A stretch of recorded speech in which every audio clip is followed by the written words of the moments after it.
At the reunion, I may as well have been invisible. Old classmates brushed past me, their smiles reserved for others. They whispered, laughed, and acted as if my presence didn't matter. I sat quietly, listening, waiting. They thought I was just another face forgotten by time. But when I pulled out my business card, one tied to a $500,000 company, their laughter stopped. Suddenly, the person they had ignored became the only one they wanted to talk to. Tell me, have you ever been underestimated only to surprise everyone? Share below. Now, let's begin today's story. The invitation had arrived months earlier, printed on thick paper with elegant lettering. High school reunion, class of '78. I almost didn't go. After all, what was the point? Most of these people hadn't spoken to me in decades. Many of them had barely noticed me back then, let alone now. But curiosity tugged at me. I wanted to see how time had changed us. So, on that Saturday evening, I dressed neatly but simply, tucked my modest purse under my arm, and drove to the hall where the reunion was being held. The moment I stepped inside, I felt the familiar sting of exclusion, groups huddled together, laughing over old memories. But when I approached, the circles closed tighter. Conversations trailed off. Eyes slid past me to someone more interesting. I found myself standing alone near the buffet table, holding a small plate of appetizers I didn't really want. I listened as a group nearby compared careers, boasting about promotions, properties, and vacations abroad. One woman, Lisa, who had been the queen bee in high school, glanced my way, then leaned in to whisper something that made the group laugh. I didn't hear the words, but I didn't need to. I knew the tone. The same dismissive tone I'd endured back then. For a while I considered slipping out quietly. No one would notice. No one would care. But then I caught sight of the little case in my purse, the one holding my business cards, cards that represented years of work, sleepless nights, and the company I had built from scratch. A company now worth $500,000. I straightened my shoulders and stayed, because sometimes the sweetest moments come when you stop hiding your worth. The evening wore on and the pattern never changed. I drifted from group to group, smiling politely, but the conversations barely opened to let me in. People who once borrowed my notes in class now acted as if they couldn't remember my name. I stood by the punch bowl as an old classmate, Tom, bragged about his latest vacation in Europe.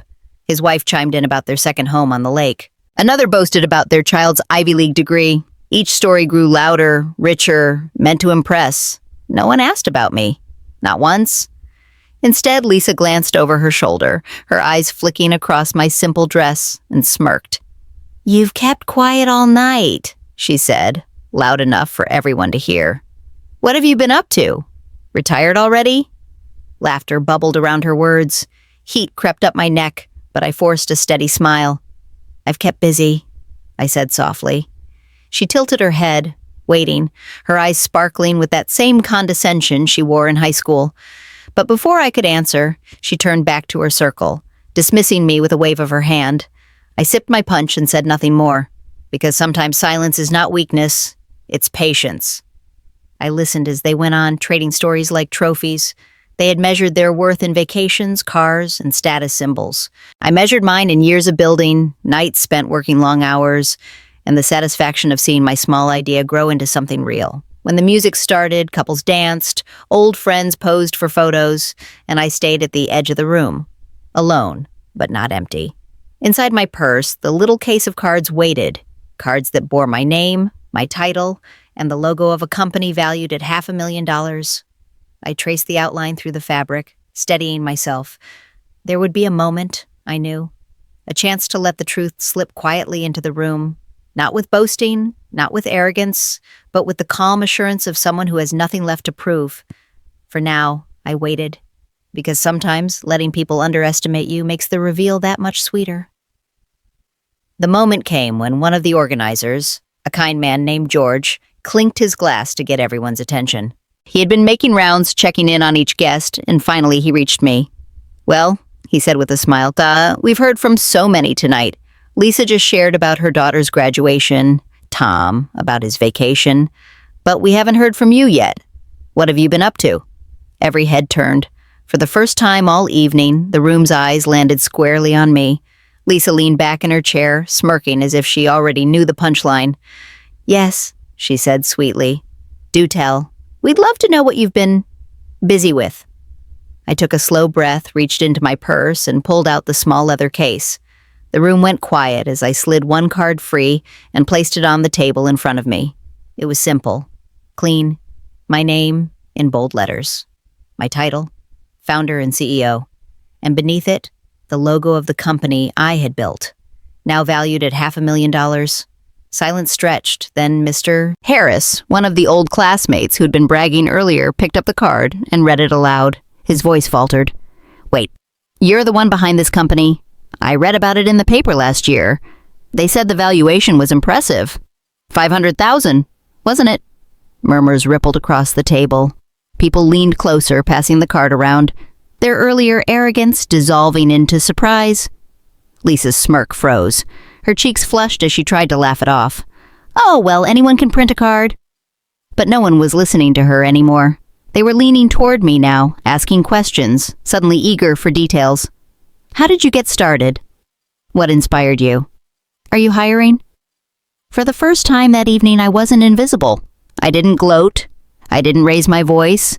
I simply smiled and answered with calm honesty. It started as a small idea, something I worked on quietly. It took years of patience, hard nights, and faith, and now it's something I'm proud of. The shift in the room was palpable. Where there had been laughter at my expense, there was now respect. Where there had been whispers, there was admiration. And the sweetest part?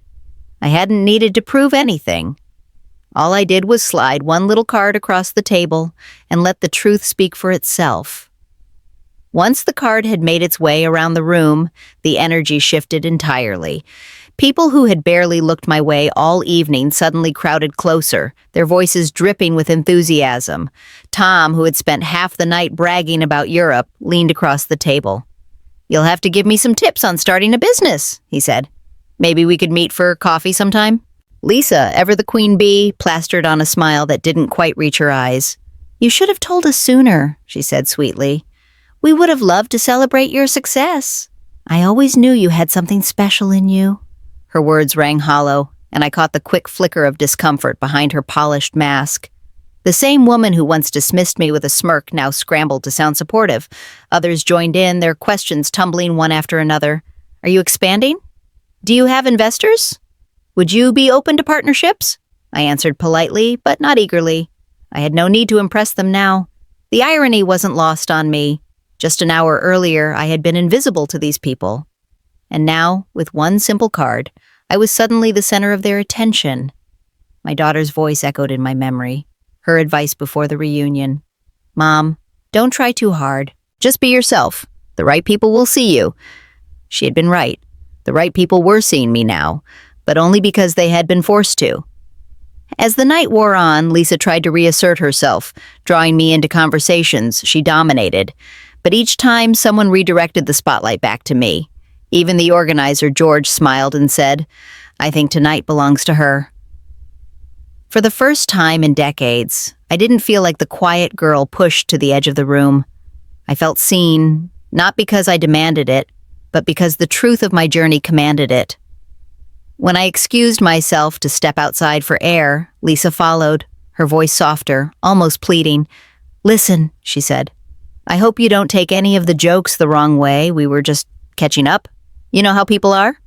I looked at her, the cool night breeze brushing my face, and replied gently, "Yes, Lisa, I do know how people are." She blinked, as if unsure whether I meant it as forgiveness or a reminder. I left it at that. Some truths don't need to be spelled out. I walked back into the hall, calm and steady. The music played, laughter echoed, but now the air felt lighter around me. Not because they had changed, but because I had stopped caring whether they did. They had ignored me. Then they had tried to claim me. And through it all, I remained the same woman I had always been, quietly strong, quietly building, until the truth spoke louder than their dismissal ever could. Later that night, as the reunion wound down, I slipped away to a quiet corner of the hall. The chatter and music buzzed in the background, but I needed a moment to myself. I thought about how quickly the room had changed. At the start, I was invisible, treated like a shadow, in the very place where I had once been overlooked as a teenager. Decades later, the same story seemed to repeat, until one little card reminded them that people are never as simple as they appear. What struck me most wasn't their sudden interest. It was how shallow it felt. Respect shouldn't hinge on a dollar sign or a company valuation. It should be rooted in kindness, in shared history, in humanity. And yet, for so many of them, the only thing that shifted their perspective was the number attached to my success. For a moment, I felt sad that it took proof of wealth for them to see me as worthy. But then that sadness gave way to strength. Because the truth was, I didn't need their validation. I had built a life, a business, and a future that made me proud long before this reunion. Their approval was nothing more than background noise. I thought about the long nights I had spent building that business, working through exhaustion, pushing past doubt, sacrificing comfort for the chance to create something real. None of those classmates had been there. None of them had seen the sweat and tears that went into it. And yet, those were the moments that mattered most, the ones that no card could capture. The business card wasn't my victory. The business itself wasn't even the victory. The true victory was walking into that reunion knowing who I was, even when no one else did. Because confidence doesn't come from others recognizing your worth. It comes from knowing it yourself. As I gathered my things and prepared to leave, George, the organizer, caught me by the arm. "You know," he said quietly, "I think a lot of people will go home tonight thinking differently, not just about you, but about themselves. You reminded us that life doesn't end at high school, or at 50, or at 60. It keeps going, if we're brave enough to keep building." His words made me smile. And as I stepped into the night air, cool and calm, I realized I didn't just walk out of that reunion with respect. I walked out with peace. The peace of knowing that the girl they once ignored had grown into a woman who no longer needed their attention to shine. So here's what I've learned. Recognition that comes too late isn't worth chasing. At that reunion, they ignored me, dismissed me, and laughed as if I had nothing to offer. But when they saw a simple card tied to a $500,000 business, their tune changed instantly. The truth is, my worth didn't begin with that card. It was there all along, in the quiet years of work, patience, and perseverance. Success doesn't need an audience to be real, and sometimes the sweetest justice is letting others see what they overlooked all along. Tell me, have you ever been dismissed, only for people to change their attitude once they discovered your success? Share your story in the comments. And stay tuned. More tales of quiet victories are coming soon.